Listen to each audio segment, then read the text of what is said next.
Hi, good morning, dear student. In the last class, we have discussed about the complete of about physical properties, right? So, dear student, in the today's class, we will be having a discussion on about chemical properties, right? So, we already saw what is the physical property, how the properties, right? So how these haloalkanes can be prepared, everything we saw. So now, after seeing physical properties, it is a once again a request for you people that once again you go through the physical property classes, right? So those classes are very very important. So now coming to the chemical property, so how these, haloalkanes reactive towards other chemicals, that is nothing but the chemical properties, and what are the type of reaction they can very easily undergo into the undergo with the other chemicals, that is nothing but the chemical property. So the reactions of the haloalkanes may be divided into following categories. So that means they can undergo nucleophilic substitution reaction, reaction with metals, and they can undergo elimination reaction also. If we apply, see here, haloalkanes can prefer to undergo nucleophilic substitution reaction, right? Nucleophilic substitution reaction. So haloalkanes can undergo these three type of reactions. So first one is nucleophilic substitution reaction. This part is very very important for you. Nucleophilic substitution reaction. See, they can undergo reaction with metals, right? Reaction with metals, different metals. With different metal, they can undergo reaction. Nucleophile means negative charge. Negative charge species can undergo into the reaction with the haloalkane. And finally, the elimination reactions. So for elimination reaction, if we supply in first year only, I have said D. So remember what are dehydrohalogenating agents, right? Alcoholic potassium hydroxide will be dehydrohalogenating agent. Halogenating agent, dehalogenating agent is concentrated H2SO4. You try to remember these points, right? So when we can very easily come to know what are the type of reaction they can undergo. So first of all, nucleophilic substitution reaction they can undergo. That means we are talking about the haloalkanes. That means the negative charged species can attack over what? Haloalkanes. One point. Reaction with metal. Metal means the positive charge species can also undergo in the reaction with the haloalkane. And finally the elimination reaction. So for the elimination reaction, we require a strong reagents. If we provide a strong enough reagents, then definitely one we can remove water, or else one we can remove water, hydrogen as well as the halogen, right? So these things we will study one by one in the follow now in this particular class, right? So first we will see reaction with sodium hydroxide or potassium hydroxide, right? The first reaction is, I will not go in detail with this directly when we go with the reaction. So simply it will be waste of time if I go with the naming, right? So wherever the nucleophilic substitution reaction will come, definitely I will explain about those particular points. The first reaction they can undergo with the reaction with directly one I can say with the base, just like NaOH, right? NaOH is a base, as well as potassium hydroxide is also a base. So or else one we can say directly reaction with the base. So already we know, already we have prepared our haloalkanes. Take any haloalkane and react with once with the sodium hydroxide and then with the potassium hydroxide. What is the reaction when we can get in this type? We will see, right? So first of all, haloalkane reacts with sodium hydroxide. See, so in this case, that means except named reaction, you are not supposed to write any detail about the reaction. Simply they will give a reaction. Reactants. You have to predict the product. That's all, right? But in case of named reaction, such as Finkelstein we saw, Schwarz reaction we saw, right? Darjan's process we saw, right? You don't forget those things, right? Till now we have come across three named reactions, and for those named reaction you're supposed to write everything, that means statement as well as the reaction. But in the chemical reaction type, except named reaction, you can directly go with, that means haloalkane, if it undergo reaction with the NaOH, very simple reaction, right? So how are sodium can undergo into the ionization? If it undergo into the ionization, it can produce Na plus and OH minus. And what about here? R is always having positive charge and X is having always negative charge. So that means this negative never react, right? This positive will not react. Then what is the case? This positive will go with this negative, right? Understood? And this positive of this reagent will go with this. Right? So now predict the product. That's all. So R is going with what? OH, formation of alcohol is taking place. Plus, what is the byproduct? Na is going with what? X. Na, X. If I write the example, so take R as a CH3, R is equal to CH3, and X as Cl, right? So now, example only, this is the general form. So now, for R, what should I introduce? CH3, X means Cl plus Na, as usual, OH, right? So now, what is the case? R is nothing but what? According to this, CH3, and this CH3 is going with what? OH, plus what will be the byproduct? Na is going with X, where X is Cl. So Na, C. So you can take R as a C2H5, C3H7, C4H9, C5H11, C6H13, C7H15, right?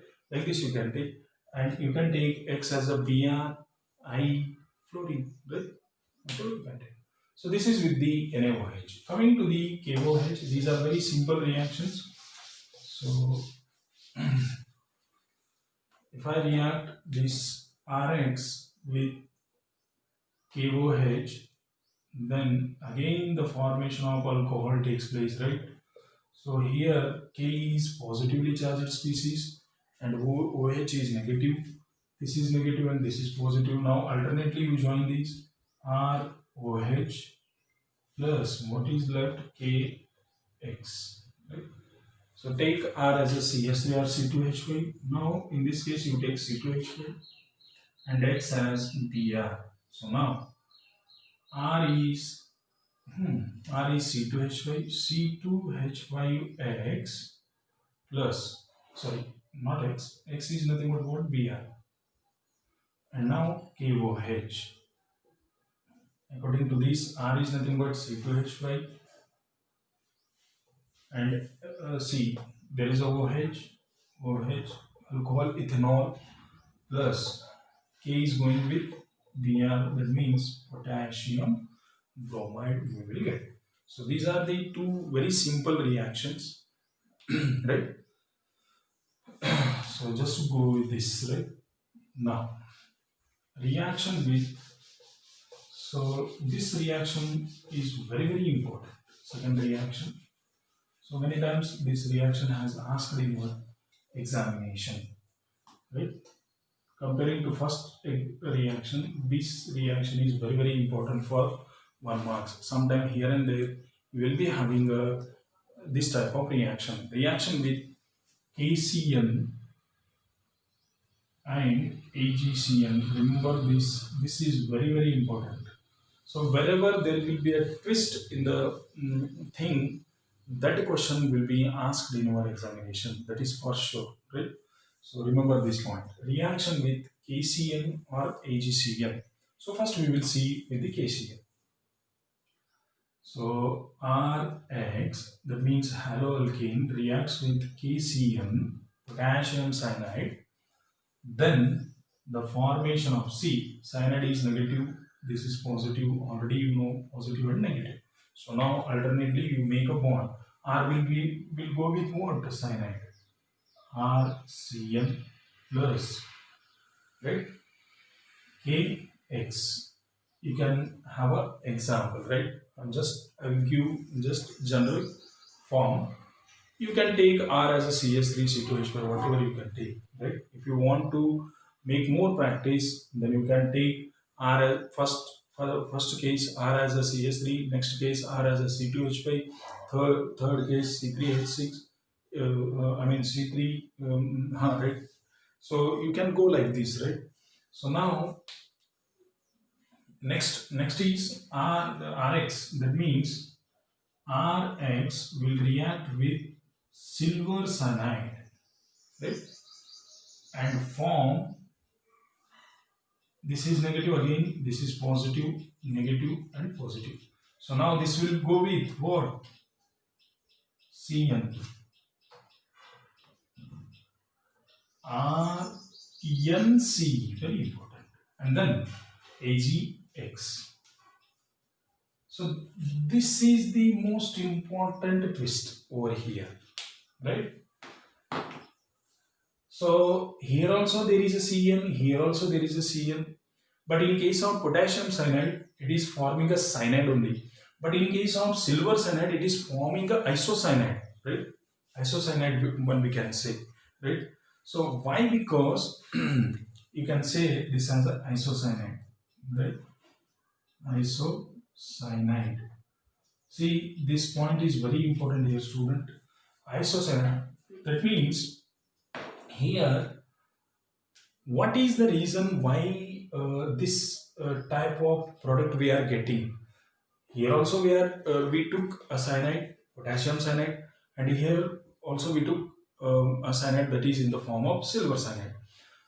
But the thing is different with these reagents. So dear student, listen it carefully. Why? Because this twist is most important for your not only theory examination, for your competitive examination also. See, in potassium cyanide, the bond is ionic bond, very important, ionic bond. But in case of silver cyanide, the bond is covalent bond. So now you imagine. So how the ionic bond will formation takes place? How the ionic bond formation takes place? Definitely complete transfer of electron from one species and completely gain of electron from the other species. One will be gainer, one will be acceptor. This is the case with the ionic compound. That means, ionic bond. That means in this case, right? In this case, cyanide will donate the electron. That means cyanide is a more electronegative element. So that's why the more electronegative element, what it can do, right? Wherever there is a bond with the more electronegative atom, that means even though after formation of bond in CX bond formation, during explanation I have explained you. So it can pull the electron towards itself in the bond itself, during the bond itself. So now what happens, whenever there will be a bond breakage takes place, then definitely it will form K plus and Cn minus. Sure. Why? Because one is more electronegative and one is more electropositive. right? Or else less electronegative one we can say.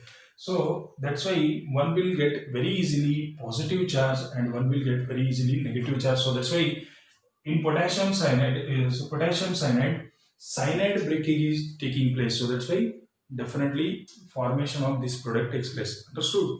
So in case of AgCN, there is a covalent bond.